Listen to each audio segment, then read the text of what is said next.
The rainy evening, the rain had not stopped for 3 days. Dark clouds covered the small town, and the narrow streets were almost empty. People hurried home, eager to escape the cold weather. In a tiny rented apartment at the edge of town lived Grace, a hard-working single mother in her early 30s. Every morning before sunrise, she cleaned offices. And every evening she sold homemade snacks by the roadside. Despite working almost every hour of the day, she barely earned enough to feed herself and her 8-year-old son, Ethan. That night, Grace counted the money she had earned. 1, 2, 3, her hands began to shake. It wasn't enough.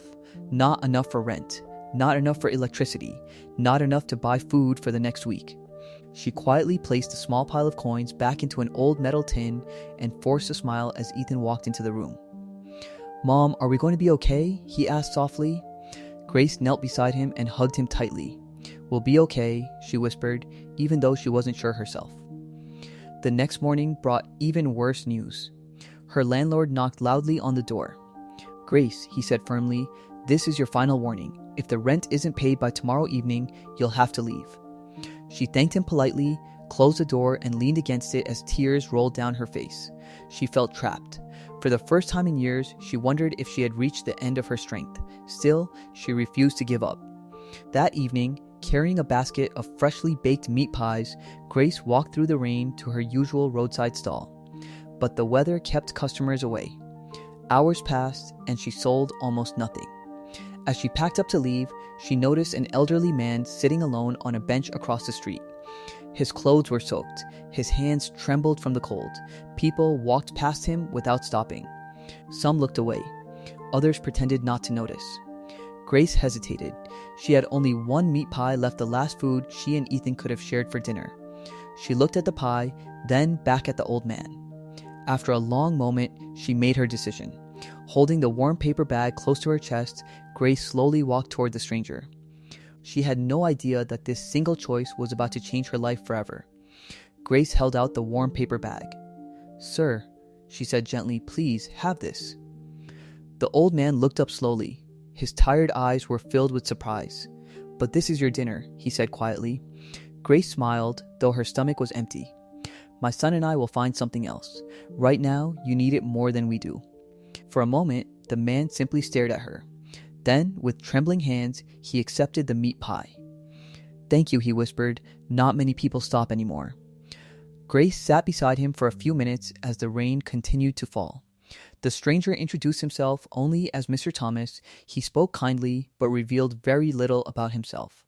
He asked about Grace's family, and she honestly shared her struggles working 2 jobs, raising Ethan alone, and facing eviction the next day. Mr. Thomas listened without interrupting. When she finished, he smiled warmly. "You have a generous heart," he said. "Never let hardship take that away from you." Grace nodded politely, though she wondered if kindness alone could really change anything. Before leaving, she took off her old scarf and gently placed it around his shoulders. "This will help keep you warm tonight," she said. The old man's eyes filled with tears. "No one has treated me like family in a very long time." Grace wished him well and hurried home through the rain. That night, she and Ethan shared the last few slices of bread left in the kitchen. "Mom," Ethan asked, "did you sell the last meat pie?" Grace paused for a second. "No," she admitted. "I gave it to someone who was hungry." Ethan looked at her, then smiled. "You always tell me that kindness comes back in unexpected ways." Grace laughed softly. "I hope that's true." The next morning, Grace returned to the bench to check on Mr. Thomas, but he was gone. The bench was empty. She looked around the park, asking a few nearby shopkeepers if they had seen the elderly man. Everyone gave the same answer. No. Feeling disappointed, Grace turned to leave. Then, something caught her eye. Resting on the bench was the scarf she had given him. Carefully folded beside it was a small white envelope with her name written across the front. Inside, she found only a short handwritten note. "Thank you for seeing a person when everyone else saw a burden. This is not goodbye. Trust that your kindness has already begun to open a door."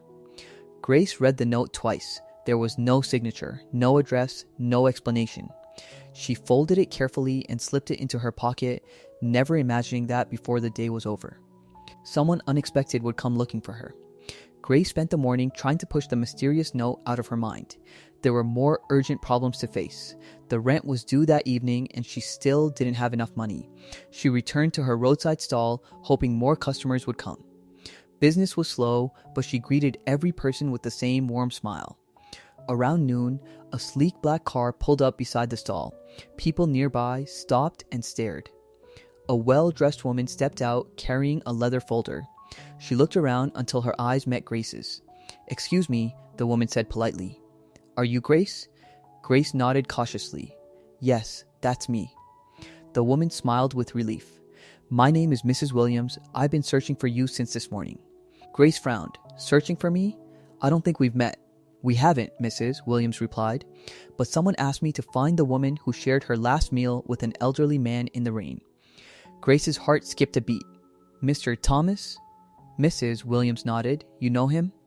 "I met him only yesterday," Grace answered. "I haven't seen him since."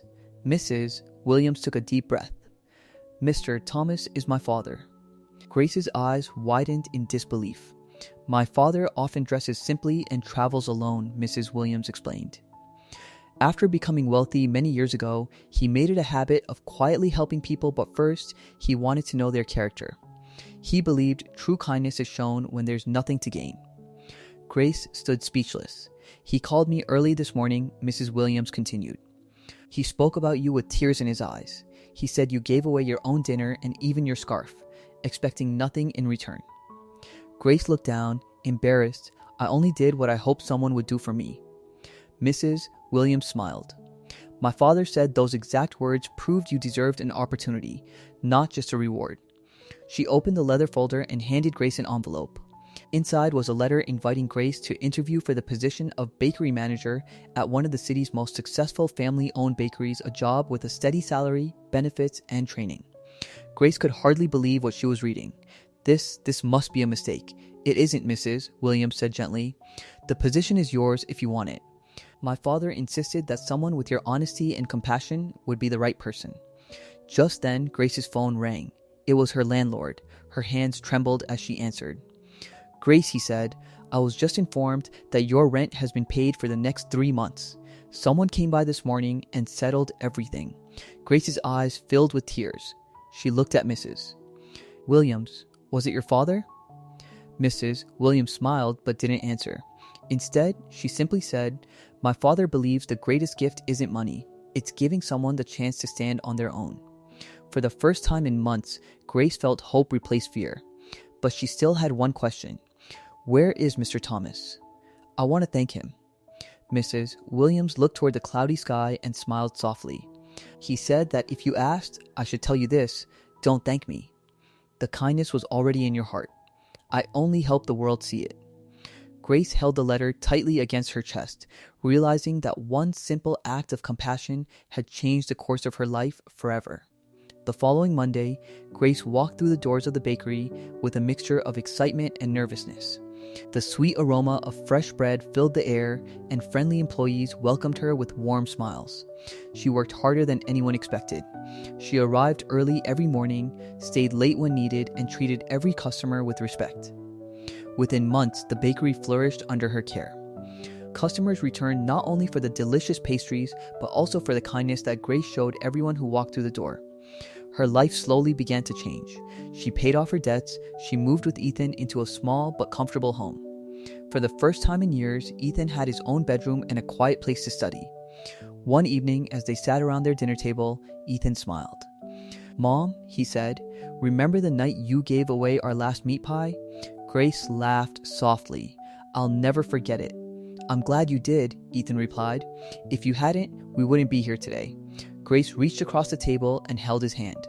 "No, Ethan, we didn't help that man because we expected something in return. We helped him because it was the right thing to do. Even if nothing had changed, I would still make the same choice."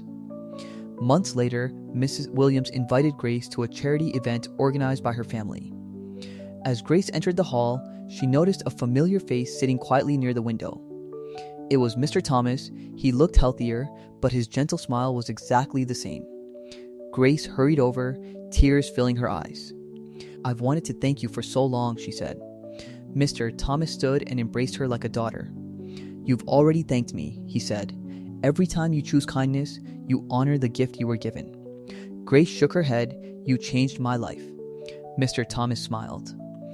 No, Grace, you changed your own life the moment you chose compassion over fear. He handed her a small wooden box. Inside was the neatly folded scarf she had wrapped around his shoulders on that cold, rainy evening. I've kept it as a reminder, he said, that the greatest wealth in this world is a heart willing to give. Grace held the scarf close, remembering the desperate night when she thought she had nothing left to offer. She realized she had been wrong. She had possessed something more valuable than money all along, a kind heart. Inspired by everything she had experienced, Grace started a weekly program at the bakery. Every Friday evening, fresh bread and meals were shared with anyone who was hungry, no questions asked. Soon, other businesses joined the effort. Volunteers came from across the community. What began with one meat pie given to a stranger grew into a movement that fed hundreds of families each month. Years later, Ethan graduated from university with honors. During his graduation speech, he shared the story that had shaped his life.